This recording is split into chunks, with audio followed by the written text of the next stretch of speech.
Boker Tov, mes amis, Boker Tov.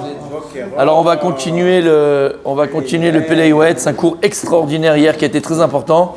Ça a beaucoup, je sais que j'ai eu beaucoup de retours, surtout des hommes. Non, je rigole.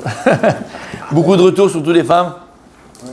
Bon, c'est un cours très important à écouter et réécouter, messieurs. On continue sur le Yofi, donc on voit le rapport que la Torah elle a avec la beauté. Et donc on a vu hier, on a dit quelque chose de très important.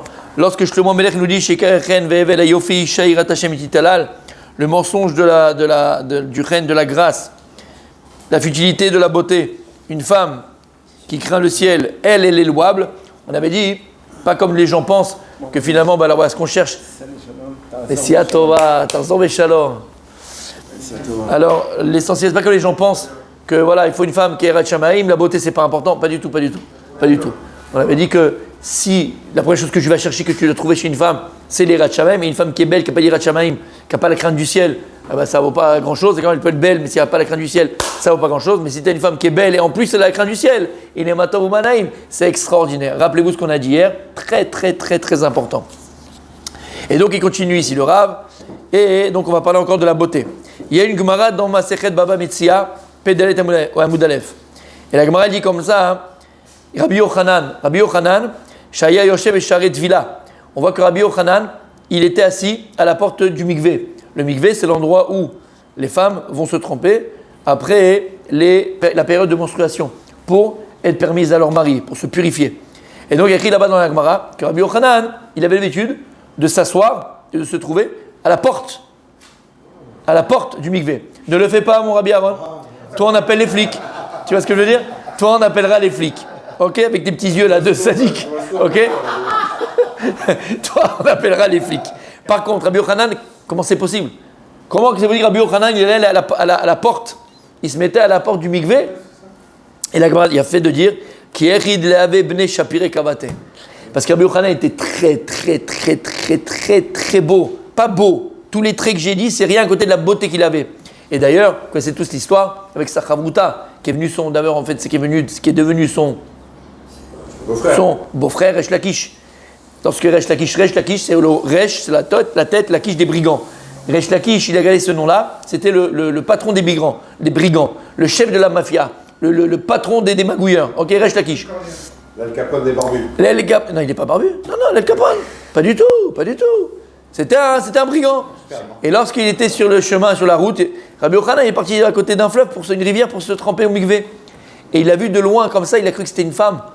Tellement qu'il était beau, il avait une beauté. Donc il a voulu s'approcher pour aller... C'est un brigand, l'embêter. Et lorsqu'il est arrivé là-bas, il a fait un bond comme ça, il était très fort en plus, Resh Lakish.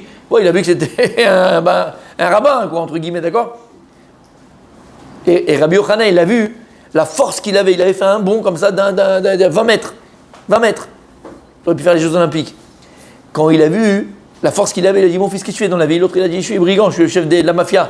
Il dit, ah bon? Il dit, quelle force tu as? Si cette force, tu pouvais la mettre dans la Torah. Il dit, écoute, si tu acceptes d'être ma chavruta, on étudie ensemble, tu fais tes chouvas, et moi je t'apprends la Torah, et tu fais tes chouvas, moi j'ai une sœur qui est encore plus belle que moi. Si elle accepte, je te donne en mariage. Mais je vais essayer d'arranger l'histoire. Il a dit d'accord. Et comme ça, Resh Lakish t'a fait teshuva, et c'est devenu Resh Lakish de la Gemara. Rabbi Shimon ben Lakish. Rabbi Shimon ben Lakish. Shamata, de quoi on parle ici? Qu'est-ce qu'il a vu? Il a vu la beauté. Là, vous avez dit Rabbi Yochanan. Rabbi Yochanan était très beau. Et il se mettait à la sortie du mikvé pour que les femmes, lorsqu'elles vont sortir du mikvé, la première chose qu'elles vont voir, c'est son visage à lui. Il était tellement beau, il faisait ça pour que lorsque la femme, après, elle allait avec son mari, alors elle est Bezrat Hashem des enfants aussi beaux que lui. Il avait une kavana tova pour qu'il y ait des beaux Bar Israël, des beaux enfants en Eretz Israël, des beaux enfants. Ouais, certains ne le faites pas parce qu'on est foutus, les mecs. Faut même pas que les enfants vous ressemblent. En tout cas, on reste gentil, on reste poli, d'accord? Et voilà. Il ne peut pas s'empêcher. Hein. Messieurs, restez concentrés une fois, je vous en supplie. Concentrés. Surtout de lui. Ah là. D'accord? Et donc tu vois la Kavana, et tu vois ici comment la Torah, hein, elle parle de la beauté. Il était beau. Et donc pourquoi il faisait ça? Pour avoir des enfants beaux. On a le droit d'avoir des enfants beaux. La beauté, c'est très important. Si tu réfléchis, si tu sais à la beauté, il y a écrit au niveau même aussi, au niveau architectural. D'accord? La Gemara dit que tout celui qui n'a pas vu le Beth Amikdash Kayam, existait, il n'a jamais vu un binyan, un bâtiment beau dans sa vie. Il n'y a pas eu plus beau que le Beth Amikdash. La Gemara dit que les gens qui venaient de loin et qui montaient à Jérusalem, ils avaient l'impression de loin de voir des vagues, de voir une mer, de voir la mer. Parce que les pierres de Jérusalem, elles étaient posées d'une certaine manière où de loin, il y avait un effet, relief, 3 dimensions, d'accord? On avait l'impression, quand tu marchais, en marchant, tu avais l'impression de voir des vagues sur les murailles de Jérusalem. Donc, la Gemara dit que celui qui n'a pas vu la beauté, qui n'a pas vu, le Beth Amikdash lorsqu'il était, le temple lorsqu'il existait, il n'a jamais vu de sa vie un beau binyan, un bon bâtiment. Et on en a vu des beaux bâtiments. Ben, dans le monde, il y en a. Tu vas à Paris, tu vois des bâtiments, c'est rien à côté de ce que c'était le Beth Amikdash, le temple, c'est rien. Donc, tu vois la beauté l'importante, la beauté de l'intérieur du Beth Amikdash. La beauté, c'est très important dans la Torah. Comme on a dit hier que la beauté d'une femme, quand une femme elle est belle, l'esprit d'un homme, de son mari, il est plus libre, il est plus large. Et sur ça, il est écrit comme ça, Amar Esh Lakish, les Rabbi Yochanan, Shufre, Linche, Veraou le Kol Adam, Lishtadel, Likach, les Banav, Nashim Yafot, Kedesh lo yitnu enem ba'acheret. Regarde ce qu'il y a écrit ici, Rabbi Julien. Tu te dois de prendre pour tes 2 garçons, Be'ezrat Hashem, il y en a un 3e, je ne sais pas en route, mais en tout cas pour l'instant les 2, d'accord? Pour tes 2 garçons, des femmes belles. Je répète.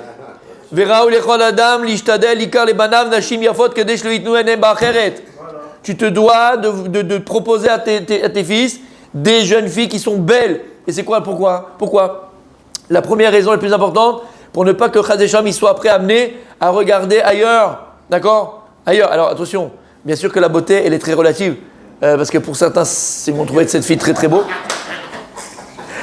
Certains vont trouver cette femme très très belle, d'autres moins belle. D'accord? Bon.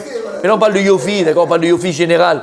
Des fois on dit bon, voilà, une femme elle est belle, cette jeune fille elle est belle, c'est comme un accord entre guillemets. Et pourquoi c'est très important? Encore une fois il dit le Rav, en tant que père tu te dois de choisir des jeunes filles donc qui plaisent en fait à tes enfants. En 2 mots, qui plaisent à tes enfants. Pourquoi? Comme j'ai dit, Baruch Hashem, Am Israël, le peuple juif c'est un peuple kadosh, on est un peuple kadosh mon tzadik, et on va pas les butiner dans d'autres fleurs. Donc faut qu'on ait Baruch Hashem Behemet à la maison des femmes qui soient belles, qui se fassent belles et qui soient avenantes, qui amènent à. On n'a personne d'autre. On n'a personne d'autre, entre guillemets. Pas dans le sens où la personne on fait avec ce qu'on a, dans le bon sens du terme. C'est nos reines, c'est toi. Il n'y a personne, il y a une. T'es unique. Vechen. Bitam ze yalbish et ishto veknela tarshitin beoter mimash sheyeshlo. C'est pour ça maintenant ton devoir à toi en tant qu'homme. Ok, elle est belle, mais toi il faut que tu la gâtes. Et donc tu te dois de lui acheter les plus beaux habits qu'elle a besoin. Les plus beaux dessous qu'elle a besoin. Jacuba. C'est le seul qui a manouille là-bas. Il donne pas, il n'y a que lui. Il poissonne comme le prof Chichochi, comme pour le bus. Il est connu hein, là-bas. Ouais. Là, regarde, c'est vrai ça, je t'ai dit. Tu vas, ils font des prix. Hein. Tu dis que tu viens de sa part, ils font des prix. Hein. À part, là, tu peux y aller de sa part, mais après tu as une mauvaise réputation. Mais tu peux y aller de sa part quand même. D'accord? Donc il faut que tu lâches pour ta femme. Et il faut aller lui donner pas la petite jeune fille qui vient de sortir du machin pour lui faire les ongles, pour lui faire le machin. Tu vas dans le meilleur endroit pour les ongles, pour le corps, pour le truc. Comment il écrit pour... Non mais il sait que je lui parle à lui. D'accord? Comme pour Esther Amalka, comme Achashverosh, d'accord, les Abdil. Il les mettait. Comment ça se passait avec Achashverosh? Il les mettait dans Shemen Amor, il les mettait dans les bonnes odeurs, d'accord? Ils embellissaient les jeunes filles, ils embellissaient les femmes. Tu te dois, allô, Jacuba, tu te dois d'acheter des beaux habits à ta femme, ça dit. Tu te dois d'acheter des beaux dessous à ta femme. Tu te dois d'acheter des beaux bijoux à ta femme. Tu dois orner ta femme. Tu dois gâter ta femme. Tu dois embellir ta femme. Si on fait un appel pour un Sefer Torah, tout le monde va donner, d'accord? Tout le monde va donner. Et pour ta femme, tu ne donnes pas. Il y a une mitzvah d'embellir un Sefer Torah égal. Ta femme, c'est un livre ouvert, mon tzaddik. À toi de savoir le lire. Zabaya, je vais en parler avec elle. Zabaya égal, Zabaya. T'as compris?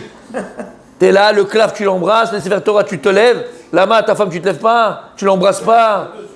Tu l'embellis pas. Qu'est-ce que c'est que ça? Qu'est-ce que c'est que ça? Les gars, ils sont là que pour eux-mêmes. Parce qu'on a parlé hier, c'est important qu'elle se fasse belle. C'est important qu'elle se fasse belle. Mais si à côté, il y a un bourrin, mais Khila, si à côté, il y a un radin, si à côté, elle n'a pas envie. Ou elle peut pas des fois, la peau. Ou elle n'a pas envie. Faut être barbour. Ah, tu fais le beau gosse, là, on va au restaurant, c'est moi qui offre. Mais quand tu es avec elle, tu veux pas. Tu veux pas lâcher. Tu veux pas lui donner. La première à qui tu dois gâter, c'est ta femme. On est d'accord? Regardez un exemple devant nous, Blainara. Regardez Blainara. Regardez. Kol hakavod. Si on veut avoir une femme bien dans sa maison, il faut lui laisser tout son porte-monnaie. Voilà. Bon, ça on en parlera après parce que je suis pas... Allez, écoutez bien, regardez ce qu'il dit Laura. Vechen, mitamze yalbish et ishto veiknela tarshitin beyoter ima sheyesh lo. On a oublié. Il faut même que tu sois capable de donner à ta femme yoter ima sheyesh lo.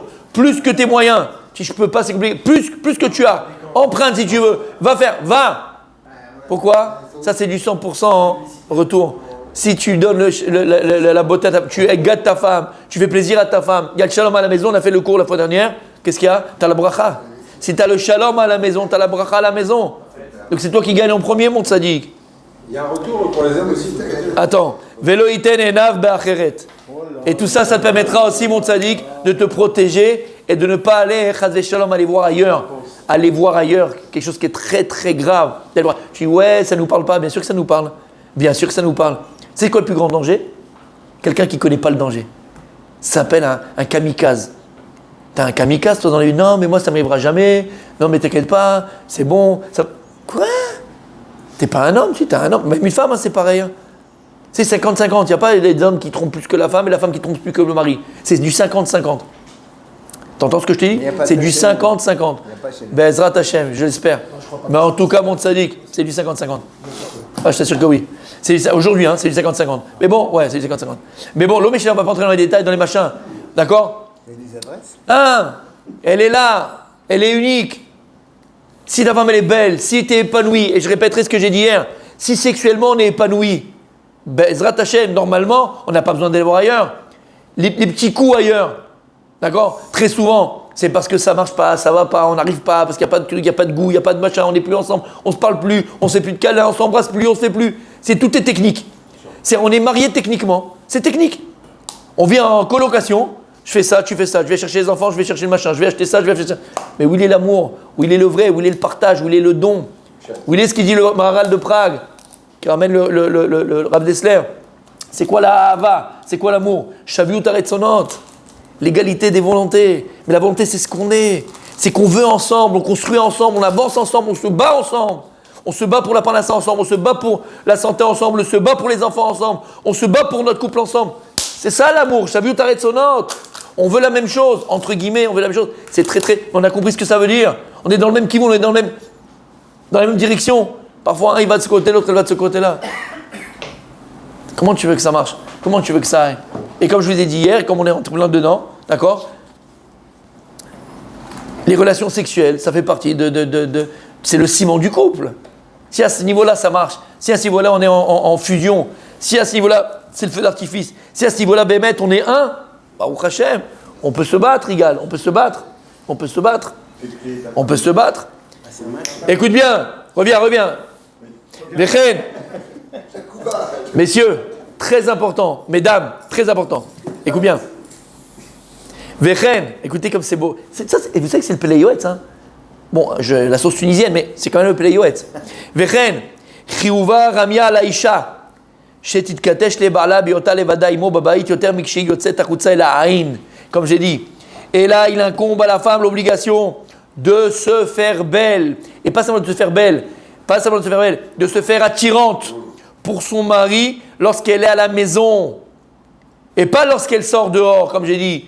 Là, elle sort, elle se pomponne, elle se fait belle, elle se met sur son 31. Et à la maison, quand c'est arrivé le truc, elle est fihala, avec la djellaba, avec le pyjama, avec le t-shirt qui est sale, où elle a fait les trucs de Shabbat. Là, elle a fait les poivrons, elle a fait Shabbat. Elle pue le poivron, elle sent le hareng, d'accord? Elle sent le hareng, d'accord? Elle sent le hareng. Je vais vous dire une chose. Messieurs, écoute bien, mon tzaddik, Tu voyages avec ta femme?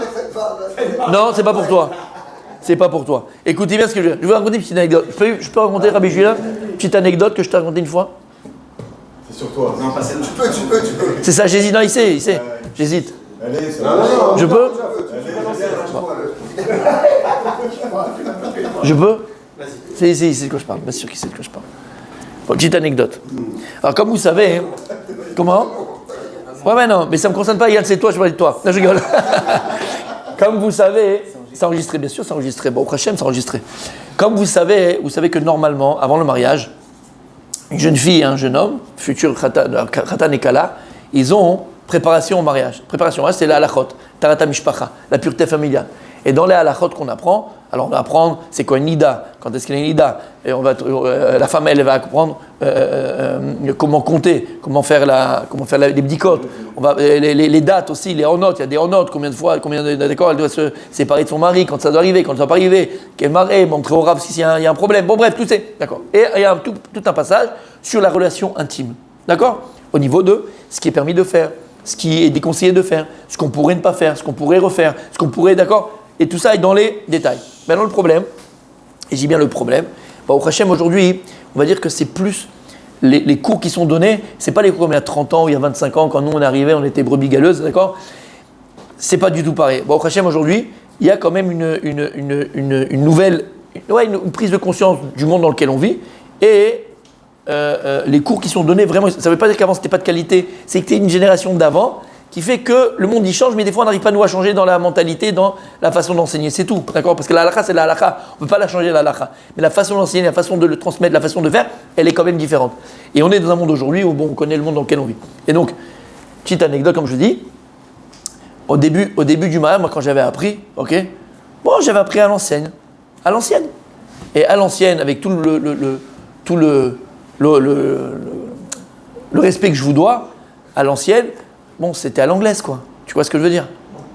Tu connais pas l'anglaise? Ah, l'anglaise, c'est à l'anglaise. Il y a un horaire, il y a un machin, tout est carré, tout est préparé. Ah, c'est le moment. Allez, chérie, on y va. Tu vois ce que je veux te dire? Tout est machin. Et puis, on va dire, c'est pas Indiana Jones. Tu vas pas aller à la recherche de trucs merveilleux, machin. C'est très carré, quoi, ou très plat, on va dire plutôt. D'accord? C'est très plat. Mais c'est comme ça qu'on a appris. On a appris. Non, mais je vais expliquer. D'accord? C'est comme ça qu'on avait appris. Voilà, vos machins. Et on te. Je sais pas si je peux dire comme ça, parce que c'est vrai aussi. D'un côté, c'est émettre. Et d'un autre côté, il faut savoir à qui tu parles. Parce que pas tout le monde au même niveau, à ce niveau-là. D'accord? Il faut savoir à qui tu parles. Ce que tu peux dire oui, ce que tu peux dire non. Les choses qui sont interdites, c'est interdit. Mais ce qui est permis. Tu vas pas maintenant, toi, te permettre d'interdire des choses à certaines personnes, alors qu'ils ne sont pas au niveau. Vous voyez ce que je veux dire? Ok. Et donc, toi, tu commences, tu es là. Et puis, au Hachem, grâce à Dieu, on a été protégés. Donc, on ne savait pas c'était quoi l'amour à l'époque. Moi, avant le mariage, je ne savais pas c'était quoi, grâce à Dieu, au Hachem. Comme ça a été éduqué, en tout cas, je ne sais pas c'est quoi l'amour. Et donc, quand tu arrives, c'est normal que, tu as un petit pincement au cœur, quoi. C'est dire, ça y est, je vais être un homme, entre guillemets, ça va, tu vois de quoi je parle. Ok? Magnifique. Puis, quand tu arrives, et toi, on t'a donné carré, mais carré dans la petite boîte, tu vois, tu dis, ah bon, tout ça pour ça? Parce que tu entendais les copains, tu entendais parler, tu vois, on entendait. C'est tout ça pour ça? C'est du machin. Et donc, avec le respect que je vous dois, c'était très fade. Très fade. C'est comme si tu fais des pâtes, on te les sort, on te les fait, on les égoutte, on te met dans le plat, il n'y a pas de sauce tomate, il n'y a pas de sel, il n'y a pas de poivre, il n'y a pas de fromage, il n'y a rien, des pâtes comme ça blanches. Bon, tu manges, ça dit que tu manges, t'as faim, voilà, tu te nourris, d'accord? Tu te nourris, tu te nourris, d'accord? Tu te nourris. Si il va se rappeler, dans 2 secondes tu vas te rappeler. Tu te nourris, mais tu as compris ce que je veux dire? Tu dis, on m'a parlé de ce plat, un plat de malade, un truc de... Bon, d'accord, ok, c'est des pâtes, quoi. C'est même pas la belle clochard, c'est quand il n'y a même pas ça, quoi. Parce qu'on m'a appris comme ça, je suis sérieux. Et mon épouse, c'est autour d'avoir, on l'a appris pareil, on m'a appris pareil. Si tu prends général le mari et la femme, mais il y a 30 ans, 25 ans, donc... Ok, bref. Et au Hachem, un jour, on a déménagé, on est arrivé dans un endroit, dans un immeuble, et là-bas, il y avait une famille, il y avait un rab et il y avait sa femme. Une famille extraordinaire, je ne donnerai pas de nom. Non, je ne vais pas donner de nom. Celui qui veut, il m'appelle et je donnerai après les... D'accord? Pourquoi je vous dis ça? Écoutez, il y a plein de jeunes qui vont écouter et de personnes, c'est hyper important. Et je vous parle de ça après 5 ans de mariage. Hein. Donc imagine, c'est long, 5 ans. D'accord, c'est long 5 ans. Quand il n'y a pas de sel, oui, c'est. Voilà, c'est long de manger sans sel et sans sauce tomate. D'accord, pendant 5 ans. Bref, tout ça pour dire quoi? On est dans cet immeuble. Il y avait là-bas une famille. Le père, c'était un rave. La femme extraordinaire. Et voilà, donc avec ma femme, elle a sympathisé, machin, une famille extraordinaire, bref. Et cette femme, elle a dit à ma femme, est-ce que ça te dirait... Non, pas du tout. Est-ce que ça te dirait qu'on est... Pour moi, mais si je peux t'amener, est-ce que tu aimerais qu'on révise ensemble Tarat HaMishpacha, les lois, parce que ça, c'est des halachot, la pureté familiale, c'est des halachot que je vais faire au moins une fois par mois. Au moins une fois par mois, tu dois réviser. C'est tellement, bien sûr, halachot, au niveau de tout, bien sûr. Et avec ta femme, parce que ça met du piment en plus, tu peux. Bon, bref, après, je vous en parlerai quand il n'y a pas la caméra, parce que ça, c'est pas pour les enfants. En tout cas, ma femme, machin, elle dit pourquoi pas, quoi, au contraire et tout. C'était un peu un cours privé. Et j'avais dit à Julien, tu te rappelles, Nahon, jusqu'à aujourd'hui, cette femme, jusqu'à maintenant, là, quand je te parle, et encore, je la bénis. Quand je dis je la bénis, à mes varech, je la bénis, maman, de toutes les brachot du monde. Alors, elle n'a pas besoin de moi parce que Blaï Nara, c'est une famille extraordinaire, elle est des enfants extraordinaires. Mais en tout cas, je la bénis. Lama, elle a changé ma vie. Elle a changé notre vie. Parce qu'elle a commencé après d'abord les halachot normales, les bdikot, les machins, commencé. Et après, au niveau intime. Quoi? Sauce tomate? C'était. C'était à la crème fraîche, c'était au truc, c'était aux 4 fromages, c'était. Sadique. Et même les pâtes, il n'y avait plus de pâtes, il n'y avait plus besoin de pâtes. Sadique, c'était. La sauce à la baguette, on l'a terminé. Aïe. Non mais je rigole, mais je rigole pas. Et on s'est rendu compte avec mon... Non mais sérieusement, on s'était rendu compte avec mon épouse que finalement, alors Baruch Hashem, grâce à Dieu, qu'on était vraiment... comment ça s'appelle? Non, avant, pendant 5 ans où il n'y avait rien, on était Baruch Hashem, voilà, très aimant et très proche et très... Au niveau, voilà, il n'y avait rien. Mais ça change une vie, mon tzaddik. Tu sais de quoi je parle? Voilà. Donc ça change une vie. Habibi. Et pourquoi je vous dis ça? Parce qu'il dit ici le Rav, il dit une femme aussi, elle a le chiyuv, elle a l'obligation à la maison d'être une bombe atomique pour son mari au niveau intime. Et elle doit aller à Jacuba, Jacubi, machin. Elle doit acheter les plus belles tenues qui plaisent à son mari. Rouge fuchsia, rouge rose. Prends du noir, prends du latex, prends ce que tu veux. Fais machin. Non mais tzaddik, arrête de rigoler. Arrête. C'est pas de la blague. Dis-lui que c'est pas de la blague. Tzaddik, c'est pas de la blague. Pourquoi je vous dis ça? Parce que je me rappellerai toujours, ma femme préférée est venue et elle m'avait dit, tu sais ce qu'elle m'a dit, messieurs, elle m'a dit, dehors, il faut être tsanoua. Il y a des halachot, d'accord? Une femme doit être tsanoua dehors, elle doit être vraiment avec beaucoup de pudeur, pas au-dessus des genoux, machin, on ne voit pas les endroits qui doivent être cachés, d'accord? Maman, tsanoua, mais dis à la maison, je te dirai pas le mot qu'elle lui a dit, par respect, d'accord? Mais à la maison, tu dois être pour ton mari. Oh là là, j'ai pas dit le mot, tais-toi. Qu'est-ce qu'il a dit? Peggy, il va pas Peggy la cochonne. Oh là. Non mais t'as compris? Et elle lui a dit, il n'est pas peur de mettre des belles tenues, des petites tenues, des machins, des choses. Ça veut dire, il faut pas, tu comprends ce que ça veut dire? C'est important pour le couple. Et ce que je dis, vous croyez qu'on rigole, vous croyez que c'est des blagues, d'accord? Tu sais combien de couples ça n'existe plus? Ça n'existe plus. Elle se met le t-shirt là avec les... Comme je t'ai dit, elle se met le t-shirt qu'elle a fait... Mickey, non mais Mickey encore ça va, t'as Mini. Mais là, même pas, t'as même pas Mini. Avec l'odeur des poivrons qu'elle va faire la salade. Ça peut motiver ça. Ah la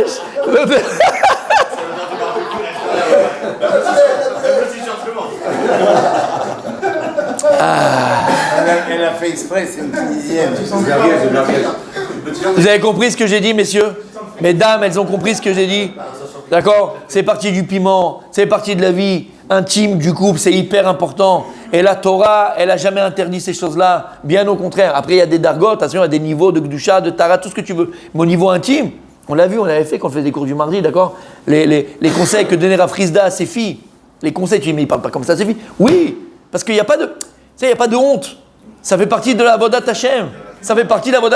Et comme je dis, si Akadosh Baruch Hu il voulait, si Hashem il voulait, il aurait pu nous créer, comme j'ai dit, avec ce membre-là que l'on a, d'accord, la Brit Kodesh, il aurait pu nous le créer comme un bras.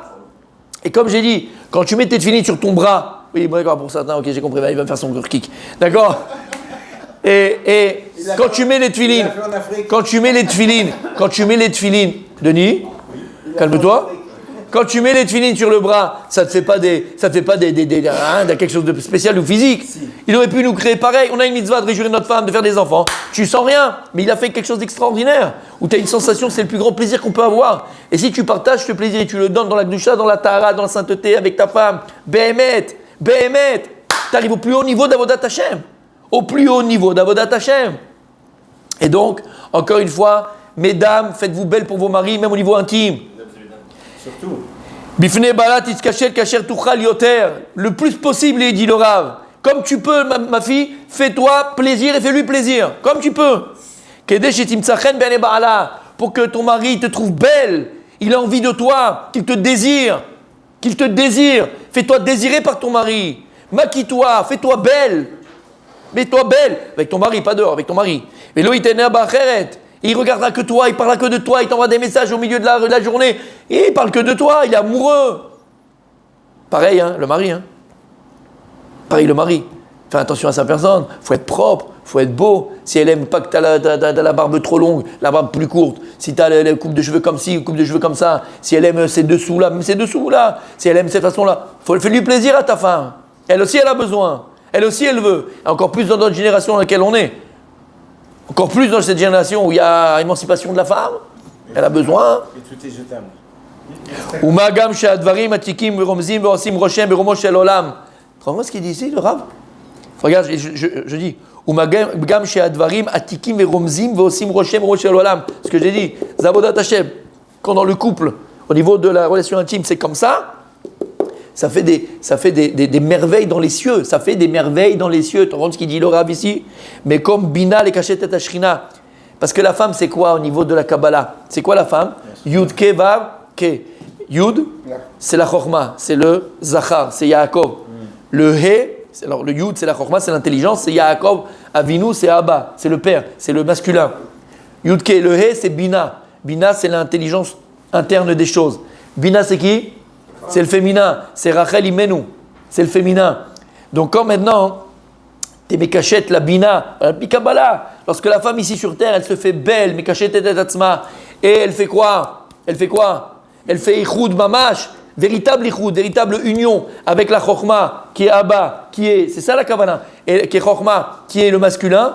Qu'est-ce que ça va sortir? Quand j'ai Chochma et Bina, j'ai Da'at. Da'at, c'est quoi? C'est l'acte, c'est faire. Donc ça va t'aider dans ta Avodat Hashem. C'est ça la Avodat Hashem. Les cachets et ta Shrina. La femme c'est qui? La femme c'est la Shrina. Donc qu'est-ce que tu fais? On t'a donné la possibilité. La Shrina c'est quoi? C'est la dernière émanation de Dieu sur terre. Au niveau spirituel. Lorsque tu vas embellir ta femme, tu embellis la Shrina Gdosha. Mais tu te rends compte ce qu'on dit? Mais ça passe par les corps. Ça passe par le corps. Et lorsqu'il y a une fusion complète et entière, vraie, juste, entre le mari et la femme, Behemet, il y a un ichoud dans les cieux entre Chochma et Bina. On arrive à Da'at. Alors c'est pour ça que dans le couple, c'est quoi Da'at? Da'at, on a une conscience, égal, on a une conscience. Chochma et Bina, l'intelligence et Bina. Da'at. Et c'est quoi Da'at? C'est ce qu'on parlait tout à l'heure. Cette même conscience, on a ce même kivoun, on a cette même direction dans la vie. On se bat ensemble, comme j'ai dit, pour la parnassa, pour la maison, pour le couple, pour les enfants. Et on y arrive.